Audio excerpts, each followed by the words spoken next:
So, you've been hearing about all this stuff happening in Georgia, protests and unrest and all that, and you want to know what's really going on. Well, we've been digging into a whole bunch of reports and analyses, and it's clear that this is about way more than just some protests in the street. This situation, it's really about what Georgia wants its future to look like.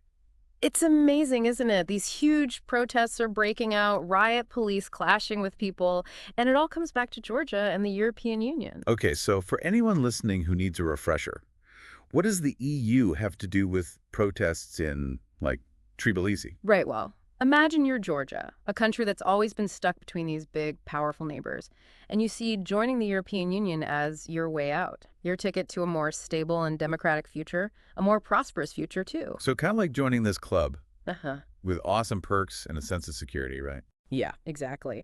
But here's where it gets tricky. The Georgian government just announced that they're putting the brakes on their plans to join. They're talking about pushing negotiations all the way to 2028.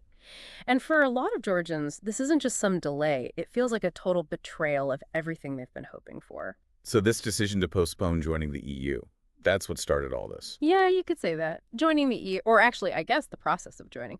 All those EU accession talks, the negotiations for Georgia to become a member, all that's been a major focus for the country. It represents this whole idea of moving away from Russia's influence and becoming more aligned with the West, with Western values. And now that path is suddenly blocked. I can see why people are upset. But is it really that big of a deal? Like, what makes the EU so important to people in Georgia? For a lot of Georgians, it's much bigger than just the economic benefits. It's about getting out from under Russia's thumb, embracing things like democracy and human rights, and securing their place in this European family. It's about deciding their own fate. So this delay feels like someone's trying to take that away from them. No wonder they're taking to the streets. And the reports we've seen paint a pretty intense picture of what's happening in Tbilisi. Absolutely. We're not just talking about small groups of people here. There are massive crowds, tens of thousands, flooding the streets, demanding that the government change course. And how's the government responding to all this? It doesn't sound like they're backing down, are they? No, not at all. The sources we have describe a pretty harsh crackdown. We're seeing images of riot police using water cannons, tear gas, anything to break up those crowds. And then there are reports of protesters setting up barricades, even throwing fireworks. It's just chaos. We're even seeing reports about the arrest of Nika Gvaramia, the opposition leader. They raided his offices and took him into custody. That's got to send a pretty strong signal, wouldn't you say? Yeah, definitely. The government's trying to spin this as keeping things under control, preventing violence. They're saying the opposition is stirring up unrest and trying to make the country unstable. Mm. But obviously, that's just their side of the story. Right, and from the protesters' perspective, this arrest probably just reinforces all their fears about the government, about it becoming more and more authoritarian. Exactly. They see this whole crackdown on anyone who disagrees with them as proof that the government isn't willing to even talk or compromise. They want a more democratic system, more transparency, and a government that actually listens to what they want. But with all this going on, the protests, the crackdown, there's someone else stepping into the picture here. And it's a pretty big player, the European Union. Right? The EU is starting to express some serious concerns about all this. Some member states are even saying those EU accession talks, the ones that were delayed, that they should get back on track. It's like they're telling Georgia, hey, you can't just crack down on people who want to be closer to us. So now the Georgian government's getting squeezed from both sides. They've got internal pressure from the protesters, and now this external pressure from the EU. What a mess. Yeah, it really is. And it gets even more complicated when you consider that Georgia's own president, Salome Zurabishvili, she's publicly criticizing the government too. She's even calling for new elections, which suggests that there are some major disagreements even within the leadership itself. Wow, so you've got people on the streets, the opposition speaking out, and even the president going against her own government. Sounds like there's some serious drama brewing. For sure. And that's actually where we're going to pick up when we continue our deep dive. We'll look at what could happen next, all the different ways this could play out, and what it all means for the future of Georgia. So we left off talking about all this tension in Georgia, protests, crackdowns, the EU getting involved, and even the president going against her own government. It sounds like things could go in a million different directions. How do we even start to unpack all of this? Well, I think the first thing to really grasp is just how much is at stake here for Georgia. For so many people, aligning with the EU isn't just some political or economic strategy. It's a deeply personal thing, you know? It's about this vision of the future where Georgia is part of the West, embracing democracy and getting away from Russia's influence. So this delay in the EU talks, it's like someone pulled the rug out from under them. It feels like they're losing control over their own future. No wonder there's so much anger. Absolutely. And that anger is directed right at the government. People see them as more and more authoritarian, totally out of touch with what the people want. The arrest of Gvaramia, the use of force against protesters, it just feeds into this idea that the government cares more about staying in power than about listening to its citizens. But the government's saying they're just trying to keep things under control, right? They're blaming the opposition for the violence and instability. Right, that's their official line. But it's interesting to see how that's playing out both inside and outside Georgia. A lot of Georgians just don't believe it. They see the government cracking down on peaceful protests, silencing anyone who disagrees with them. And the EU isn't buying it either.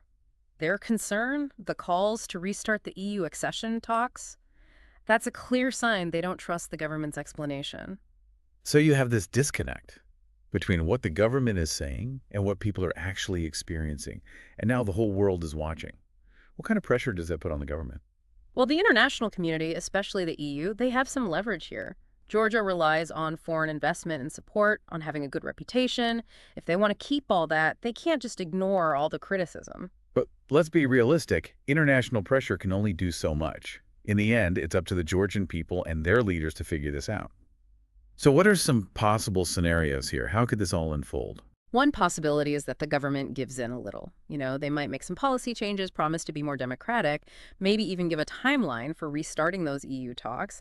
It's a way to try and calm things down and satisfy both the protesters and the international community. But from what we've seen in these reports, it seems like the protesters want more than just a few tweaks here and there. They don't trust the government anymore. They want real change, fundamental change. Do you think the government wouldn't even consider that? That's the big question, isn't it? If the government's response is too weak, or if it seems like they're just stalling for time, those protests could actually get even bigger. They could become more organized, more focused, with specific demands for reform, maybe even a change in leadership. And what would that look like? How likely is it that they'd actually have new elections? It's definitely possible, but it's a huge gamble for everyone involved. New elections could be a way to resolve this peacefully, give the people a chance to choose their leaders and a new direction for the country. But whenever there's a change in power, especially in a situation like this, there's always a risk things could go wrong. So even if they do have new elections, things could get even messier. What kind of risks are we talking about? Well, there could be infighting among the politicians, people trying to hold on to power, maybe even violence. And then there's the issue of outside interference. Georgia's in a really sensitive spot geographically, and there are powerful countries who might try to take advantage of the situation. It sounds like a no-win situation, like Georgia's walking a tightrope. That's a good way to put it. The decisions the Georgian government makes in the next few weeks are going to have a massive impact on the country. Will they stick to their current approach, risking more escalation and alienating everyone? Or will they find a way to de-escalate, start a dialogue, and try to build a more stable and democratic future? That's the million-dollar question, I guess. What do you think will happen? We've talked about how much people want to join the EU, how angry they are with the government, and the pressure from the international community. How do you think this will all play out? And remember, this isn't just about Georgia. This situation reflects this global struggle between democracy and authoritarianism. We're seeing it all over the world. What happens in Georgia could have a ripple effect far beyond its borders.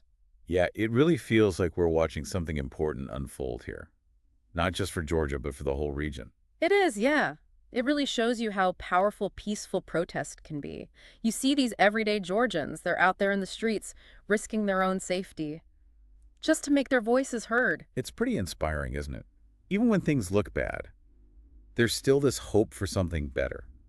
And it seems like that hope is tied to Europe, to being a part of that community, sharing those same values. Exactly. For a lot of people in Georgia, the EU is about more than just money or politics.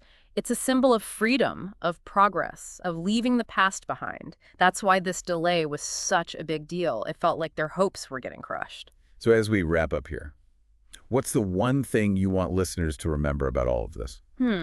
I think the biggest thing is just how complicated the situation is.